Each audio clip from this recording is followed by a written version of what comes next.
خداوند عالم نے ہمیں بیان کیا، بتا دیا کہ صلوات کے ذریعے سے، درود و سلام کے ذریعے سے نبی پاک کے ساتھ رابطہ مستحکم کریں۔ آج سے 17 ربیع الاول ہے، جب خداوند عالم درود بھیجتا ہے، خدا کے فرشتے درود بھیجتے ہیں، تو آج سے ہم بھی عہد کریں زندگی میں روزانہ 1000 مرتبہ درود بھیجیں گے، 500 مرتبہ درود بھیجیں، جتنے ہمارے پاس استطاعت ہے، طاقت ہے، درود بھیجیں۔ جب ہم درود بھیجیں گے تو پیغمبر پاک کریم ہے، کریم کے اوپر کوئی بھی احسان کرے تو وہ فراموش نہیں کرتا ہے۔ اسی وجہ سے پیغمبر پاک فرماتے ہیں جو میرے اوپر ایک دفعہ درود بھیجتا ہے میں 10 مرتبہ اس کے اوپر درود بھیجتا ہوں۔ یہ کریم کی عادت ایسی ہے عزیزان۔ اگر رسول پاک کی درود کا آپ اثر لینا چاہتے ہو تو رسول پاک کے لیے درود بھیجیں۔ اور پھر پیغمبر پاک فرماتے ہیں کہ کوئی شخص اگر کثرت کے ساتھ میرے اوپر درود بھیجے گا، ان کی شفاعت کرنا میرے اوپر واجب ہوتا ہے۔ اور اسی طرح امام رضا علیہ السلام فرماتے ہیں اگر کسی شخص کے گناہ بہت زیادہ ہیں، وہ اپنے گناہوں کا کفارہ ادا نہیں کر سکتا ہے، گناہوں کو نہیں بخشوا سکتا ہے، تو وہ ایک ہی کام کرے، فَلْيُكْثِرْ، بہت زیادہ درود بھیجیں پیغمبر اور ان کی آل پر، محمد اور ان کی آل پہ درود بھیجیں۔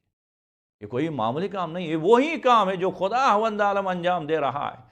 ان اللہ و ملائکتہ، بے شک خدا اور اس کے فرشتے، یصلون فعل مضارع دائماً ہمیشہ درود بھیجتے ہیں۔ اور کب سے درود بھیجتے ہیں؟ یصلون علی النبی کہا ہے، خداوند عالم نے علی الرسول نہیں کہا۔ علی الرسول کہتا تو شاید درود بھیجتا اس وقت سے جب سے نبی پاک رسول مبعوث برسالت ہوئی 40 ہجری سے۔ علی عبدہ نہیں کہا، خدا اور خدا کے فرشتے اپنے بندے محمد مصطفیٰ پہ درود بھیجتے نہیں کہا۔ اگر یہ کہتا تو کیا ہوتا؟ پیغمبر پاک کی ولادت کے بعد درود بھیجتے نہیں، خاص طور پہ کیا کہا؟ ان اللہ و ملائکتہ یصلون علی النبی، بے شک خدا اور خدا کے فرشتے نبی پہ درود بھیجتے، نبی لفظ لائے۔ کیوں؟ کہا کہ اب پیغمبر پاک فرماتے ہیں کنت نبیا والآدم بین الطین والماء، میں اس وقت بھی نبی تھا جب آدم مٹی اور پانی کے درمیان تھا۔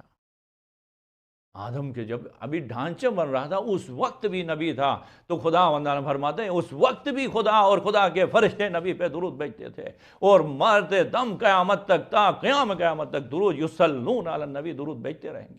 آئیں عزیزان آج سے ایک عہد کریں نبی پاک کے ساتھ، یہ ہماری زندگی بدل جائے گی، ہمارے بچوں کی زندگی بدل جائے گی۔